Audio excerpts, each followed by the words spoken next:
What is going on, Detroit Lions fans? Welcome back. It is Friday, October 18th. Not our game day episode yet. I will have that out later this afternoon, probably around maybe Friday night. Maybe we do a Friday night game episode.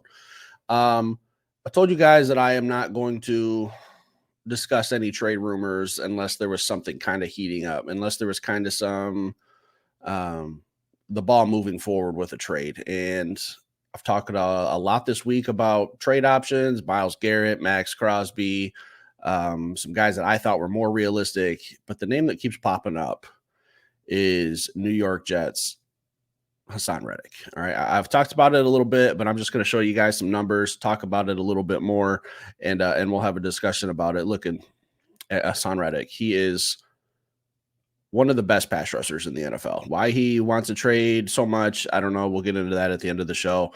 30 years old, okay? Not exactly in his prime, not an old man. He's kind of somewhere in between. The game that sticks out to me without even having to go back and look it up was a couple years ago when he was with the Eagles and they were playing in the NFC Championship game against the San Francisco 49ers. Haasan Reddick was the most dominant player on the field. Okay. He was causing all kinds of problems for San Francisco's quarterback. I know they lost Brock Purdy in that game. They lost Josh Johnson. They essentially had Christian McCaffrey playing Wildcat quarterback. It didn't matter. Haasan Reddick was a problem that the San Francisco 49ers couldn't handle. Okay. The San Francisco 49ers are also a team we have to keep on our radar. They beat us last year in the NFC Championship game. Do we have to play a chess match with them and kind of maintain pace with what they're doing? No, we're kind of in control of our own destiny. We got a big game coming up Sunday against the Vikings, but the Lions are still in a good position record-wise to at least make the playoffs and have a good run. But the talk of all week has been Aidan Hutchinson, his injury, how to replace it, internally keeping pieces together. Maybe. I don't know. We'll have to see how they look Sunday. Brad Holmes is probably going to sit back and wait and evaluate the talent and see how they do Sunday. He might even evaluate for a couple weeks. Who knows? But when we look at the Jets and what did they give up to acquire him from the Eagles, I would propose, if I were Brad Holmes, I would just say, hey, let's wash your hands of this and I'll give you a third-round pick, because the Jets called the Eagles and say, I will give you a conditional third-round pick for Haasan Reddick that becomes a second-round pick if he records 10 sacks and plays in 67.5% of their defensive plays. Well, it doesn't look like either one of those things is going to happen. So essentially, the Jets gave up a third-round pick. So if I'm Brad Holmes, why would I not say, hey, New York, you guys just acquired Devontae Adams. I can't remember what they gave up for him. It doesn't matter. Haasan Reddick doesn't want to play for you. You guys don't want to extend him. I'll give you my third-round pick. You guys wash your hands of it. It helps you. You guys don't look like fools with dirt on your face. I get my pass rusher that I need. Both parties are happy. Seems like a fair deal for me. A third-round pick. There's some crazy, crazy stuff going out there about people wanting to give up 3 first-rounders for Max Crosby. I get it. Crosby's an animal. He's probably the closest thing to Aidan Hutchinson that there is. But you're going to give up 3 first-rounders. That's more picks than we received for the Matthew Stafford trade. That is too rich for my blood.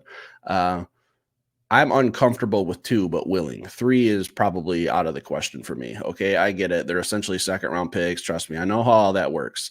If I can get Haasan Reddick for a third, solves my problem for this year. Now, if we want to look into extending him, that's not something we have to do. This could just be a rental, or he could be a player that you put with Aidan Hutchinson for the next couple of years. How does that look financially? Probably, if I had to guess, $20 to $23 million a year. A lot of money. It's a lot of money. But when I look at the Lions, most of our core guys are tied up. Okay, we got Jared Goff, we got St. Brown, we just signed Aleem McNeil, we just signed David Montgomery, Penei Sewell. Like, our core guys are locked up. And I understand that there's some further contracts down the road that we should worry about. Jahmyr Gibbs, Aidan Hutchinson, Jamison Williams. I get it, guys. The salary cap is also going to go up. It goes up every year. The more money the NFL makes, the more money they allow that their teams to spend. Is it going to go up a crazy amount? No, but it's going to go up a couple million, I would predict. And the Lions have money. I believe right now they're sitting around $80 million. So for this year, it's not a problem, but I get it. You know, Brad Holmes doesn't want to burn through all of his savings, and you know, he's got some contracts coming up, but it seems like there's money available to at least make a move. And I'm not sure how big of a splash he's going to make.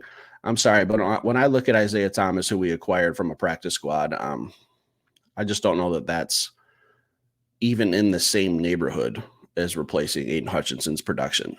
Can Josh Paschal, Mekhi Wingo, Levi Onwuzurike all get it done? Possibly. We'll have a better answer to that question on Sunday. Okay, if Sunday comes around and I'm watching a game where Sam Darnold has a clean pocket for an entire 4 quarters and he's unscathed and untouched, then we're going to have a deeper conversation. But I know Brad Holmes is going to sit back. He's not making a move today.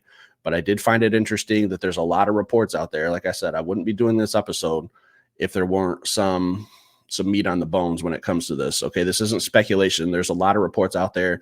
Jeremy Fowler of ESPN was talking about that the Lions have reached out to the Jets about a trade. So we're going to talk about it. If Sunday comes around and I'm just watching Sam Darnold pick us apart, then we need to do something. If it's kind of we got to pass rush sometimes. There's a lot of things that we could weigh, a lot of options to discuss, but we just have to wait for Sunday before we can really say we have to make a trade. Okay, we need to see something on the field first. When I talked about Haasan Reddick real briefly a couple of days ago, I mentioned some character concerns. It just kind of rubs me the wrong way that this guy requested a trade from Philly. He got it. He got to the Jets. Still didn't get his contract extension, and then requested another trade, has sat out all year. The $20 million that we would pay him, he's already lost like $5 million from not playing. So I don't know, not a good business decision. If I'm Haasan Reddick, losing $5 million is obviously not nothing to this guy, but to me, it's $5 million. I'm tucked away on an island somewhere. That kind of just rubs me the wrong way. Just requesting all these trades. No one's giving him an extension. I'm not sure that Brad would even give him one. I'm not sure that's a route he wants to go. Would it be fun to see Hutch come back next year and have Haasan Reddick on the other side?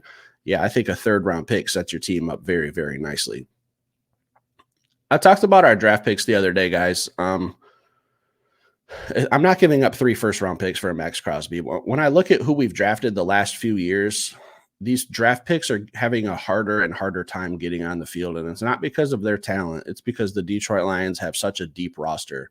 We've talked about it for 2 years now, how the Lions have one of the best rosters in the NFL.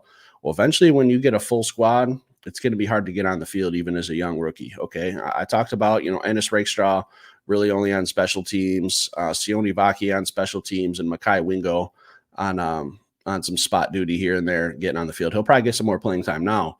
But players like Mahogany and Giovanni Manu aren't even playing their projects down the road. So we're taking these draft picks and stockpiling them, setting them on the sidelines because they're not deep enough. So if I can give the Jets a 3rd round pick and get my bona fide pass rusher, maybe I extend him, and now I have Hutch and Haasan Reddick for the next 3 to 4 years with our secondary and how they're playing, guys, it's kind of a no-brainer. All right. Now, again, the character concerns, I trust Brad Holmes to do his due diligence. I know the Detroit Lions have a veteran locker room, guys like Penei Sewell, Alex Anzalone, Jared Goff. Those guys will keep them in line. I'm not worried about locker room problems, more or less just the request of trade. I don't want to have to worry about keeping a player happy to want to play football. All right. My final opinion and my prediction, does this trade happen? I'll say right now, I'm probably 50-50 yes or no. I'm really not sure. I think it's probably the best chance because of how available he is, and it's pretty known that he's available. Other guys is all speculation, whether or not they're happy in Las Vegas or whether or not the Browns are trading Myles Garrett. That's all speculation. All right, I know Max Crosby's hinted at some stuff. I saw the interview, but we're not diving into that. There's a lot of words we could twist, okay? But when I look at Haasan Reddick, it's 100% he's available. He wants a trade. 50-50 if it happens. I'm happy if it does. Again, my only concern is a guy asking for so many trades. Lastly, guys, look, probably going to be doing a jersey giveaway Sunday. I don't ask you to subscribe. I'm just giving you an early warning, early heads up that it's required. Follow the Twitter handle down there at Perks8 on Twitter. Stick around. Leave some comments, guys. I'll be back later with another episode. Thanks for watching.